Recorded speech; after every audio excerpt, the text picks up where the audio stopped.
there's going to be one major shift in our entire process, just because we have the numbers that we don't require somebody today. I guess unhealthy for the overall larger development, and the trust factor goes down. It's not about that it has to be from this community, that community. At the end, we have to lead the state, and we have to make sure that the overall development and the purpose is served. So it will all depend on the MLAs. Of course, we have a very strong sense towards our health sector and education sector. So obviously, all the issues that were taken up in the past will continue to push for those. Reappointed chairman of the Meghalaya Democratic Alliance 2.0 and NPP chief Conrad Sangma spoke on several issues while addressing a press conference on Monday. The would-be chief minister also made several tall promises, including creating job opportunities, boosting the agriculture and tourism sector, and pressing for the inclusion of the Khasi and Garo languages in the 8th schedule, among several others.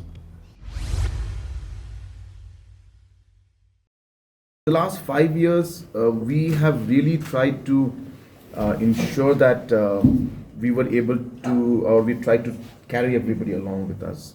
We tried to give space to everybody. We tried to also decentralize certain processes and decision making in as much as possible. So when everybody became a part of the governance, and it was not like a one-person rule, we saw that it was very healthy.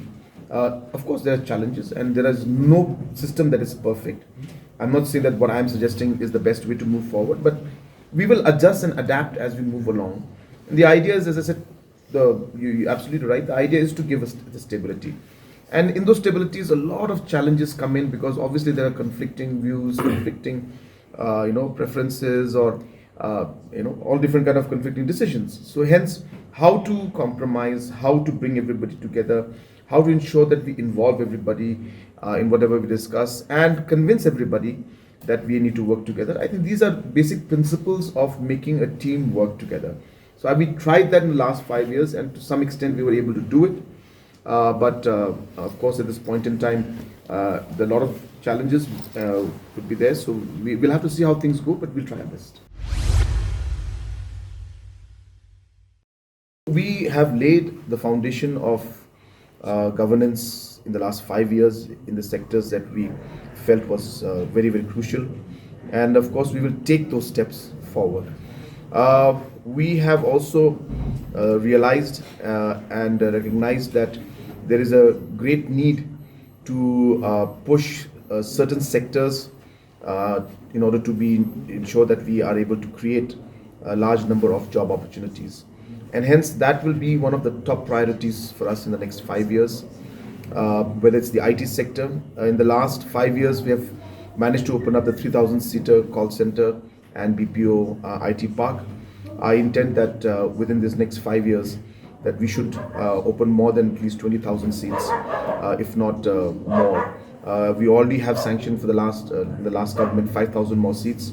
So I will push. I'm not saying we can do it, but it's my target and goal that we should, at the end of this term, we should have at least about 25,000 seats of BPO sector in our state.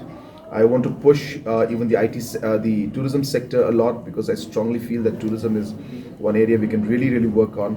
And there are small ways in which we can create multiple avenues for livelihood.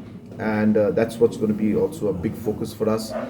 We feel value addition in agriculture is something that is very, very important, and if we do it the right way, we feel again a lot of opportunities can be created in those areas.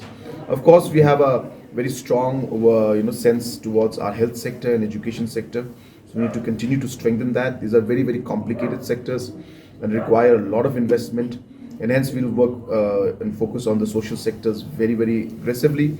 And at the end, of course, the infrastructure sector, which is PHU, or the road sector, or the power sector, or the IT sector. IT means in terms of submarine cables and the optical fibers I'm talking, and the towers.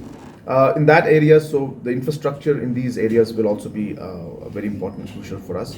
We have done a lot in the last 5 years in terms of road connectivity and water connectivity. I hope we are able to saturate things in the next 5 years, where we are able to ensure that every household gets the water tap connection, and ensure that every village is connected in terms of road, and also every house is connected in terms of the power connections that are there. I have been very clear that I don't like to just simply use and throw, and just because we have the numbers that we don't require somebody today. I think it's unhealthy for the overall larger development, and the trust factor goes down. So that's why I told you that once we had 32 numbers, I approached the UDP and PDF personally. It's not that they called me or anything. I went to their house, I went and met them. I appealed to them saying that, look, we have worked as a team in the past. I know that the numbers are there, but at a matter of principle, I would like to take everybody along because we went through thick and thin together. We had a lot of challenges, but yet we stuck together. And I don't forget these kind of things. So therefore, I want to show that we worked as a team in the past. We will do it in the future also. Basically, there is a overall process in which a leader is elected, and the democratic process in which the leader is elected has been done. So it's not about that it has to be from this community, that community. At the end, we have to lead the state, and we have to make sure that the overall development and the purpose is served.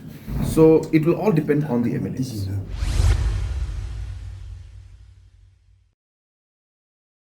I do expect that in this 5 years, we will see a major decongestion of Shillong in terms of the administration going out. This will be right next to the IT park.